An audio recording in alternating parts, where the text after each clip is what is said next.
If your service-based business isn't growing, or still you're stuck barely making ends meet, then probably you're doing one of the three mistakes. And the worst part, most business owners don't even get to realize that they make these mistakes. But worry no more, because in this video, I'm going to show you what these mistakes are and how you can get to fix them. So without wasting much of your time, let's get started. The number one mistake you're making as a service-based provider is that you're undervaluing yourself by pricing too little for the services that you get to provide. Mostly, this gets to happen when you get to think about one of the three statements I'm going to mention. One, if you get to charge higher prices, more people won't afford and therefore they won't buy.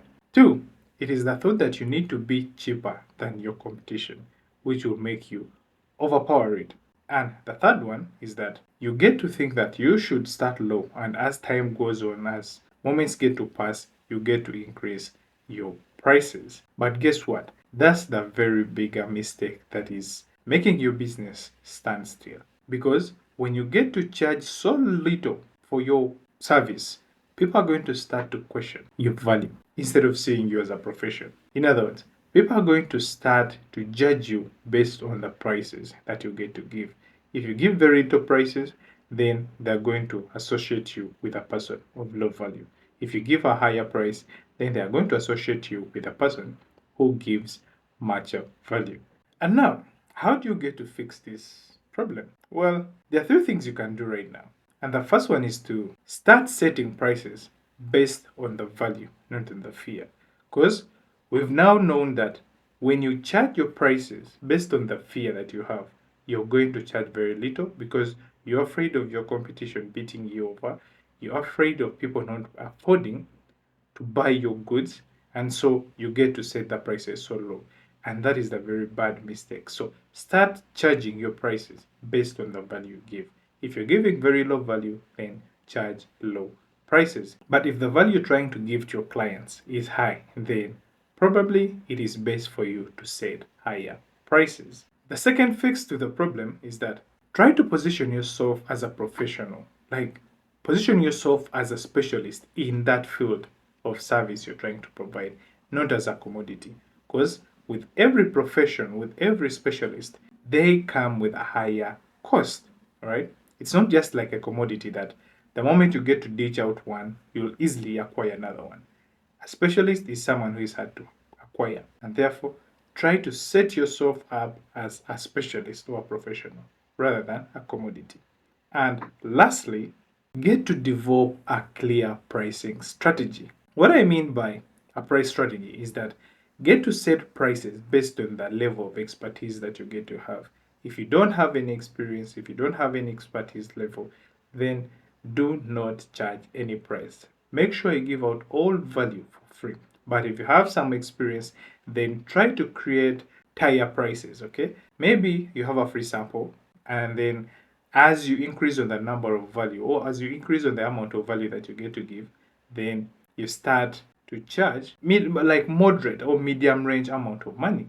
And as more value gets to increase, then you increase on the prices. So that is what I mean by setting up or developing a clear pricing strategy. If you're finding value in this video, please consider hitting the like button and don't forget to subscribe for more content just like this. So let's get back to deadly mistake number 2, which is poor time management. And specifically, this has to do more with spending or wasting too much time on non-billable tasks. Most service providers often forget that time is the most valuable asset that they get to possess in their hands.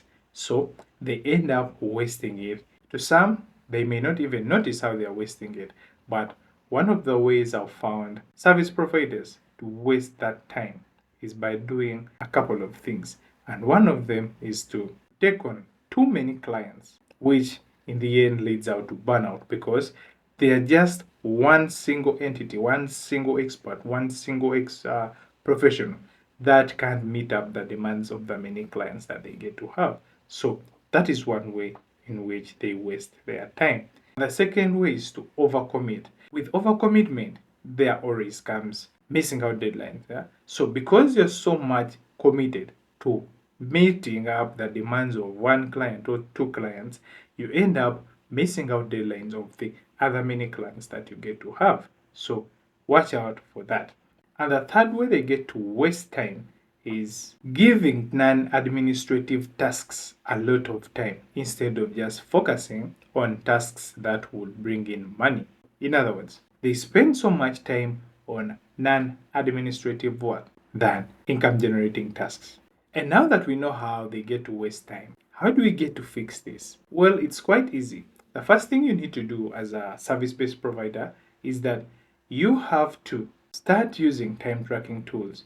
The best that I can think of right now is to use Clockify and Togo. So far, when it comes to time tracking, these have been found to be the best of the best that are out there.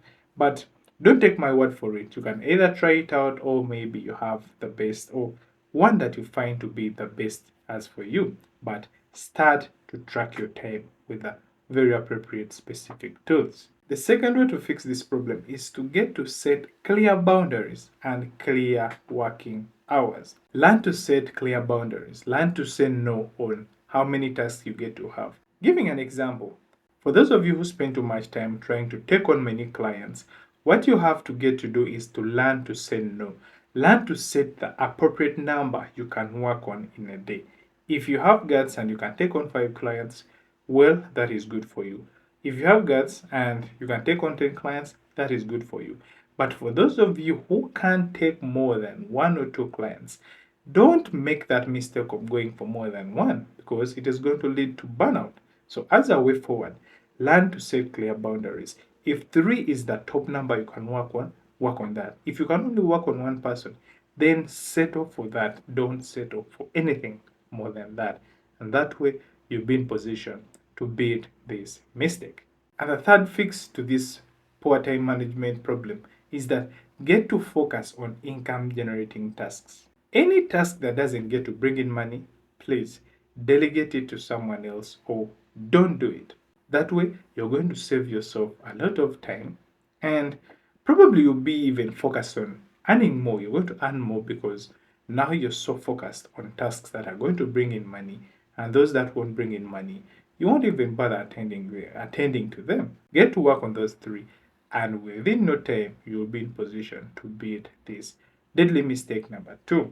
Maybe a pro tip I can give here is that get to block your working days into deep work versus administrative time. This way, it is going to help you stay focused on what matters most to you, that you do it during your deep work time, and that matters most to your business, you get to do it in your administrative time. So use that pro tip effectively. And the last but overlooked mistake is bad client communication. So how this gets to come about is that you as a service provider, you get to fail to set clear expectations. When you choose to make follow-ups, you don't get to deliver, or you don't get to make follow-ups in the right way. And sometimes you don't even get to provide clear updates. So this is going to lead to quite a number of problems. One, there is going to be misunderstandings between you and the person who is trying to ascribe to your services, or the person you're trying to deliver your services to. And when they get the misunderstandings, trust me, they are going to be frustrated. So that brings about the second problem, which is frustrations. And the more frustrations that get to mount up between you and the client, you're going to lose out on revenue because they'll be fed up with the kind of services that you get to offer. Watch out for that problem. But just as I told you earlier, it is quite easy to fix these problems. So what you have to get to do is to always set up clear communications upfront. If you choose to communicate via email, please let your clients know at what time will you be communicating with them. Say, for instance, you choose to communicate 3 times a day. Get to inform them upfront that by Monday, I'll be communicating via email by 8 a.m. in the morning, 11 a.m. towards noontime, and then by 5 p.m. in the evening. So get to set that clearly and upfront. If it is via message, please text them that I won't be able to make calls, but we'll communicate via text messages. But get to set that clearly and upfront. The other way you can get to fix this problem is to start using project management tools. And the best that are there on the market are 1, Asana, 2, ClickUp. 3. You can get to use Trello. All these get to serve one purpose, which is to manage your tasks very well. And that is going to simplify or smoothen the flow of how you get to deliver your service to your final clients. And then, lastly, the only way you're going to beat this mistake or you're going to fix this mistake is to always get to update your clients proactively. Never leave them hanging or guessing what might come next. If you said you're going to do task B, keep them updated that, yo, so far I'm on this stage towards achieving that task that we set up. Like, let me give an example. If you're in a construction service based business and you are done with like the foundation of the house, then update them straight away that, you know what, so far the foundation is done. The next step, we are going to start with the walls. Then make that as clear as possible. Never make them to guess what might happen next. Are they done with the foundation? Are they done with the walls? Or what? Always give them updates. So as I get to sum up this video, I need you to understand one thing. The best service providers ain't just good at what they get to do, but what makes them great is that they always keep their clients in the loop. So there you have it. Those are the 3 most deadly problems that I see killing off all service-based businesses. In the comments below, I want you to let me know, what common problem are you facing as a service-based business? I'll see you in the next one.